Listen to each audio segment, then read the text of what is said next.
previous lecture, we learned about how different transactions affect the accounting equation.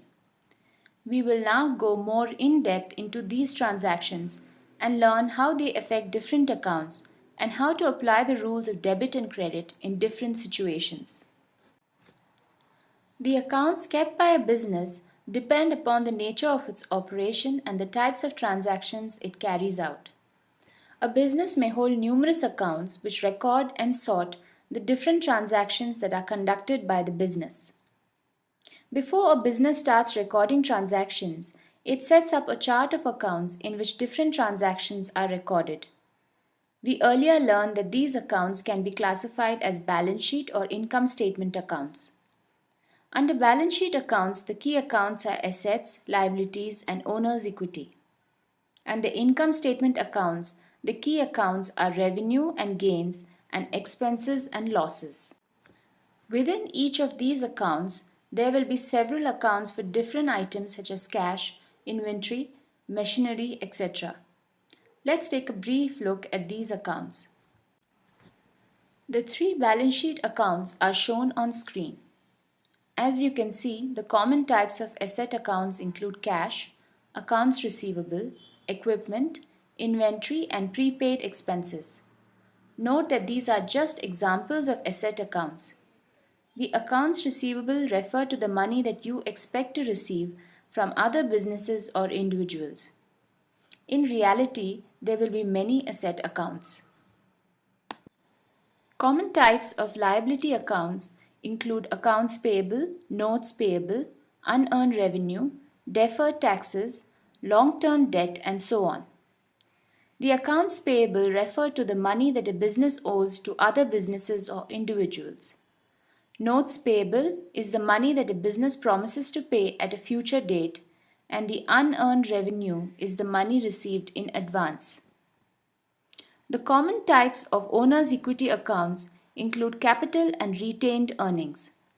The capital account includes both the money invested by the owner and the money withdrawn for personal use. The retained earnings account represents the portion of net income retained by the business.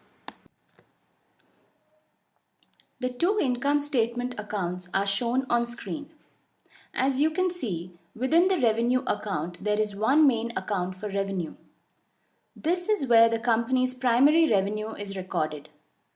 Apart from that, there can be other accounts for items such as dividend and interest earned, money earned from sale of assets, capital gains, etc. However, there will be many expense accounts representing different expenses incurred by the business. Examples include salary expenses, selling expenses, depreciation on assets, rent, interest paid, and so on. To record a transaction in the books of the business, the transaction is analyzed to determine the answers to 4 questions. The first question is, what is being exchanged? For example, a laptop is purchased for cash. The second question is, what accounts are affected? We need to know whether the account affected is an asset, a liability, or owner's equity. Within each of these categories, we need to determine the specific accounts that are affected.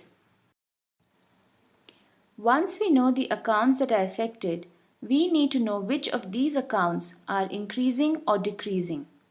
Finally, we will determine whether these amounts are debits or credits and accordingly debit or credit the respective amounts. We will take a few transactions at Web Design Inc. and attempt to answer these questions. The first transaction we will look at is the purchase of the laptop. On June 5th, David purchased a new laptop for his work. The laptop cost him $800. First, we need to determine what items are exchanged. A transaction is defined as the sale or exchange of goods or services. In this transaction, a laptop is exchanged for cash. Both the laptop purchased and the cash are physical property of Web Design Inc.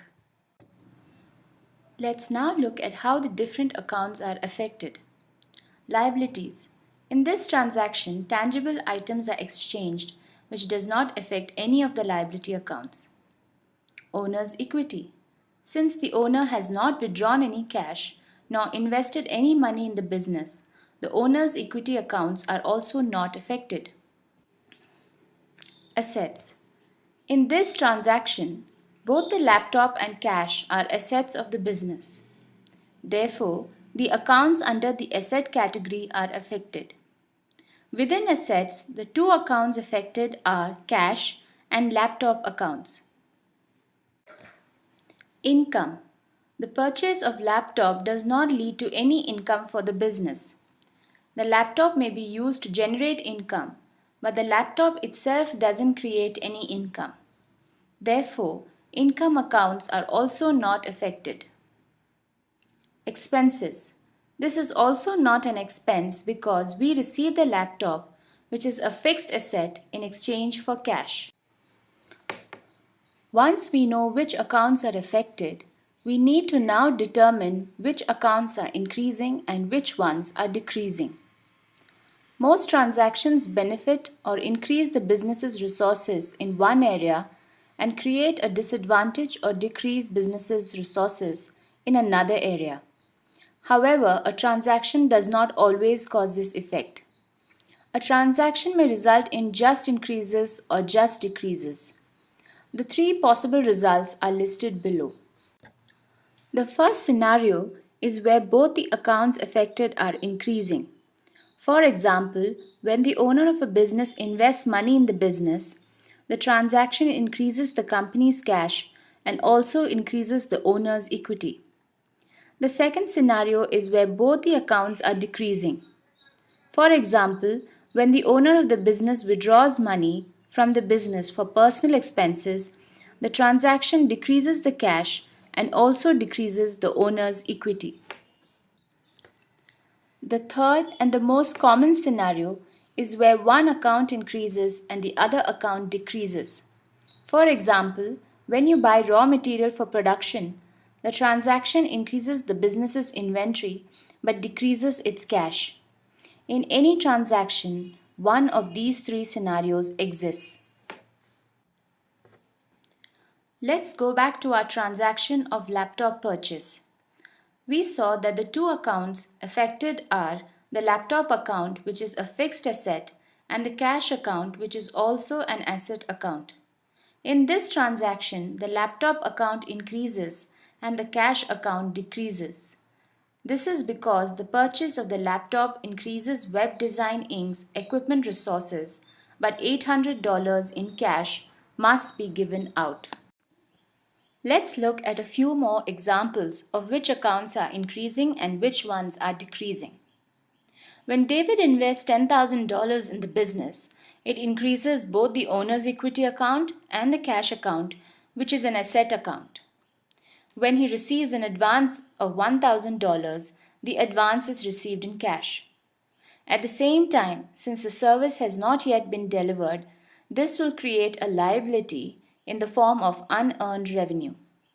So, on one side cash will increase and on the other side the liability will increase by $1,000. By now we know which accounts are affected by a transaction and whether the accounts are increasing or decreasing. We need to convert this knowledge in the language of accounting. Accounting deals with specific terminology, the most common being debit, which means left, and credit, which means right. For example, debit the amount of rent means that the amount for rent is recorded on the left side. The rule of debit and credit, or double entry accounting, states that transactions are recorded in two or more accounts, where an amount is entered on the debit side and an equal amount is entered on the credit side. The rule of debit and credit is a fundamental theory behind accounting procedures. The practice of recording amounts on two sides is intended to minimize errors. An informal way to show debits and credits is to create a T account. T accounts display the title of the account, the left side and the right side. On the left side, debits are recorded, and on the right side, credits are recorded. This helps in ascertaining the ultimate position of each item at the end of the accounting period. For example, if we were looking at the account of a vendor, all goods, materials supplied will appear on the right side or the credit side of the supplier's account, and all payments made to him on the left side or the debit side. How does one know what should be debited and what should be credited? There are two fundamental rules that you need to memorize with respect to debits and credits. The first rule is for recording a transaction related to assets, expenses, or losses. An increase in asset is debited and a decrease in asset is credited. Similarly, an increase in expense or loss is debited and a decrease in expense or loss is credited. I'll suggest that you make a note of these points on a piece of paper as it will be useful in the following slides. The second rule is for recording a transaction related to liabilities, capital revenues, or gains. An increase in liabilities is credited and a decrease in liabilities is debited. An increase in capital is credited and a decrease in capital is debited. An increase in revenue is credited and a decrease in revenue is debited. Note that this is exactly the opposite of asset and expense accounts. In an asset or expense account, an increase is debited and a decrease is credited. However, in a liability or a revenue account, an increase is credited and a decrease is debited. If you can remember these simple rules, the rest of the accounting is just common sense. These two rules can also be represented on the T accounts as shown on screen. As you can see, for both the asset and expenses or losses accounts, an increase is debited and a decrease is credited. Similarly, for liabilities, capital and revenue or gain accounts, an increase is credited and a decrease is debited. Remember that each transaction affects two or more accounts. One T account represents one account. In the following screens, we will look at the transactions at Web Design Inc. and see how they are recorded in the T accounts. In the first transaction, David invests $10,000 in the business. The two accounts affected are cash and the capital account. Cash, which is an asset, has increased, so the cash account will be debited. Capital has also increased, so the capital account will be credited. In the second transaction, David purchases a laptop for $800. The two accounts affected are cash account and laptop account. The laptop has come in and the cash has gone out. So, the cash account will be credited and the laptop account is debited. In the third transaction, David receives an advance of $1,000. Cash has come in and there is a liability created in the form of unearned revenue. So the cash account will be debited and the unearned revenue account will be credited. In the same manner, all the transactions will be recorded in T accounts. Note that there will be one T account for each item and the various debits and credits will be recorded in a chronological order along with the dates. To view the T accounts for all the transactions at Web Design Inc., please refer to the document titled Case Study with Solution.